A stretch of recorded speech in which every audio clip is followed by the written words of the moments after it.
नमस्कार सभी को। आज मैं आपको भौम प्रदोष व्रत कथा सुनाने जा रही हूँ। भौम प्रदोष अर्थात मंगलवार को जो प्रदोष व्रत पड़ता है उसे भौम प्रदोष व्रत कहा जाता है। सूत जी बोले, अब मैं मंगल त्रयोदशी प्रदोष व्रत की विधि विधान कहता हूँ। मंगलवार का दिन व्याधियों का नाशक है। इस व्रत में एक समय व्रती को गेहूं और गुड़ का भोजन करना चाहिए। इस व्रत के करने से मनुष्य सभी पापों और रोगों से मुक्त हो जाता है। इसमें किसी प्रकार का संशय नहीं है। अब मैं आपको उस बुढ़िया की कथा सुनाता हूँ जिसने यह व्रत किया, वह मोक्ष को प्राप्त हुई। अत्यंत प्राचीन काल की घटना है। एक नगर में एक बुढ़िया रहती थी। उसके मंगलिया नाम का एक पुत्र था। वृद्धा को हनुमान जी पर बड़ी श्रद्धा थी। वह प्रत्येक मंगलवार को हनुमान जी का व्रत रखकर यथाविधि उसका भोग लगाती थी। इसके अलावा मंगलवार को एक न तो वह घर लीपती थी और न ही मिट्टी खोदती थी। इसी प्रकार से व्रत रखते हुए जब उसको काफी दिन बीत गए तो हनुमान जी ने सोचा, चलो आज इस वृद्धा की श्रद्धा की परीक्षा ले।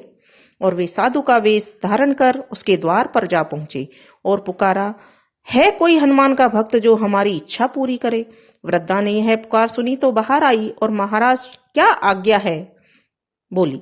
साधु वेशधारी हनुमान जी बोले कि मैं बहुत भूखा हूँ, भोजन करूंगा, तू थोड़ी सी जमीन लीप दे। वृद्धा बड़ी दुविधा में पड़ गई। अंत में हाथ जोड़कर प्रार्थना की, हे महाराज, लीपने और मिट्टी खोदने के अतिरिक्त आप जो भी काम कहेंगे वह मैं करने को तैयार हूँ। साधु ने 3 बार परीक्षा करने के बाद में कहा, तू अपने बेटे को बुला, मैं उसे औंधा लुटाकर उसकी पीठ पर आग जलाकर भोजन बनाऊंगा। वृद्धा ने सुना तो उसके पैरों के तले जमीन धरती खिसक गई, मगर वह वचन हार चुकी थी।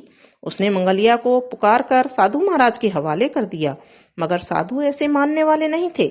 उन्होंने वृद्धा के हाथों से ही मंगलिया को औंधा लिटाकर उसकी पीठ पर आग जलवाई। आग जलाकर दुखी मन से वृद्धा अपने घर के अंदर जा घुसी।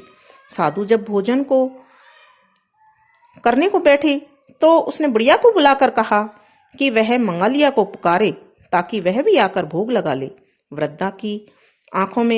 वृद्धा ने आंखों में आंसू भरकर कहने लगी कि अब उसका नाम लेकर मेरे हृदय को नहीं दुखाओ। लेकिन साधु महाराज नहीं माने।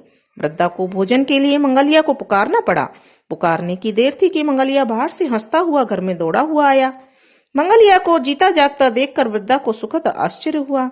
वह साधु महाराज के चरणों में गिर पड़ी। साधु महाराज ने उसे अपने असली रूप के दर्शन दिए। हनुमान जी को अपने आंगन में देखकर वृद्धा का जीवन सफल हो गया।